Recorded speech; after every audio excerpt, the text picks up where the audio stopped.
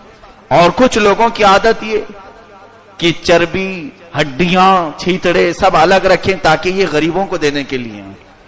معاذ اللہ رب العالمین. ایک بات یاد رکھو, غریب اور فقیر کو جو چیز دی جاتی ہے, میرا رب فرماتا ہے وہ فقیر لیتا ہے, در حقیقت ہاتھ میرا ہوتا ہے.